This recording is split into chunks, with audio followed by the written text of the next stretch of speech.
Well, hello everybody, and thanks for joining me on this episode of G Bear's Off-Grid Ways, a homestead in the desert. And yeah, we're up here by the water tank. I'm on the top of the world looking down on creation. Anyway, yeah, in here, let's see if I can do this one-handed or two. There we go. This is a vent. And you see the green stuff in there. I got it stuffed in both ends, even though the wires go through there. Okay, now that's an air vent, but the way they designed it was all it is pieces of plastic going one this way, one this way, one this way, one this way. So bugs, dirt, dust, all of that can get into the tank when the winds are blowing and so forth and so on. So I stuffed those two items in there when I first put the tank in here to block those off, to keep bugs and dust and dirt and that stuff out of my tank. So my tank stays pretty darn clean at that point. But it's not going to be perfect. Sooner or later, one thing or another is going to get through. And hold on while I maneuver down the stairs here. So down here in the pump house, or the filter house, I have a jacuzzi style filter in here, and this has got 1.5 inch inlet outlet.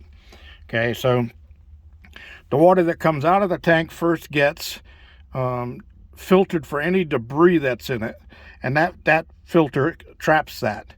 Now when the tank gets really super low, like when I'm going to have it refilled, I will plan it so that the water is way down low on the bottom there. And what I can do at that point is I clean my filter, but before I clean the filter, I will draw with a squeegee with a long handle that I put on it.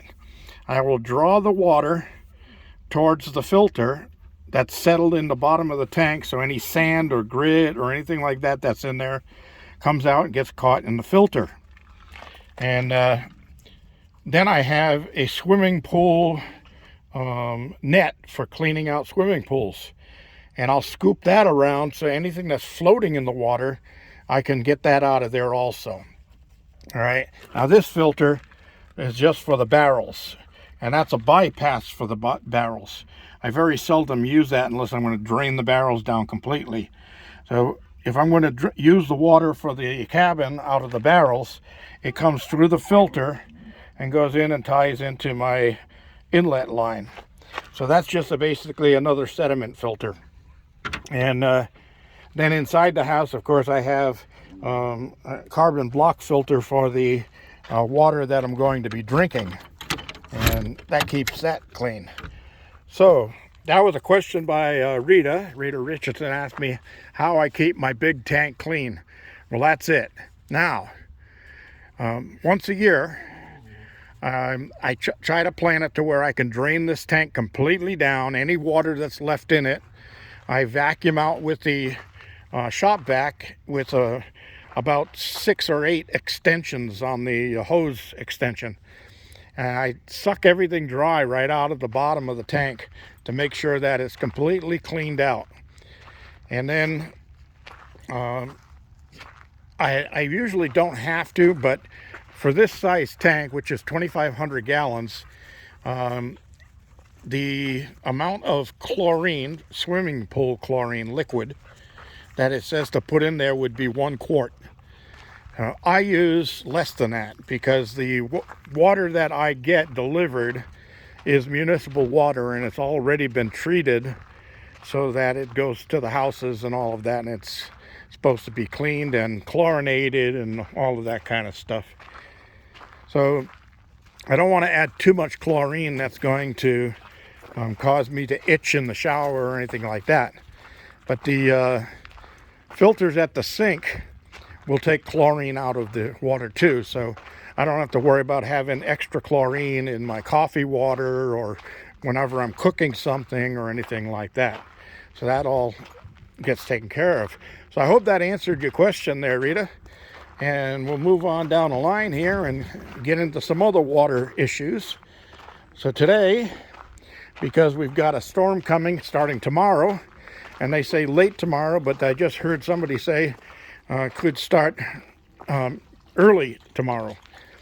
So anyway, I drained down these 2 totes from the water I caught in the last little bit of storm. And this had 125 gallons each, or 250 gallons total. And then my barrels on the ends here were all full. So that's another 50 gallons, because I leave 5 gallons in there. They're 55-gallon drums. I leave 5 gallons in there so that if the winds come up, they don't blow the barrels over. And the only one I didn't drain down was that one. And it was getting a little bit late. So if I have some time tomorrow, I'll in the morning before the rains come, I'll drain that one down too. And we'll move on down here. You can see the 5 totes I have here are all filled up to that second to the top bar, which is 225 gallons each. As you can see right here where I marked it, that's 225 gallons right there. Okay, so this will take 250, 275, and then a little bit on the top. I might get 300 in these if I really forced it, but you got to remember, a gallon of water weighs 8.345 pounds. Okay, so figure right now, 450 and 450, that's 900. And then another 250 is 1,150 gallons times 8.345. That's a lot of weight. That is a heck of a lot of weight. So my setup that I put underneath it to hold it seems to be doing okay. But this ground is getting soft from all the rain, so I don't want to push it. So when I do the next siphon down, it's going to go into that tank right there, and I'll fill that one up until the ground dries out a little bit here. I did dig a hole up on the back side of my my shooting range. I got my shovel out and I started digging a hole, and I got down about 20 inches or so, and then I hit the dried caliche, and the ground is soaked all the way down to there. So figure about 20 inches of soaking is into this ground right now. As you can see, I can see, yeah, you can see it here in this video. The ground is soaked, it's saturated. So the rains that come tomorrow, if they hold off that long, because it looks like the clouds are building in there. We've got some upper atmosphere disrupted winds there, and then we got this big streak of weather cloud going across the sky right there, and then blue skies behind it. So if it does come again, most of the water that comes out of the rain is going to be runoff. It's not going to soak into the ground any more than it has, because the ground is completely saturated. So we'll have to see what happens with that. I'll update you as soon as it finishes.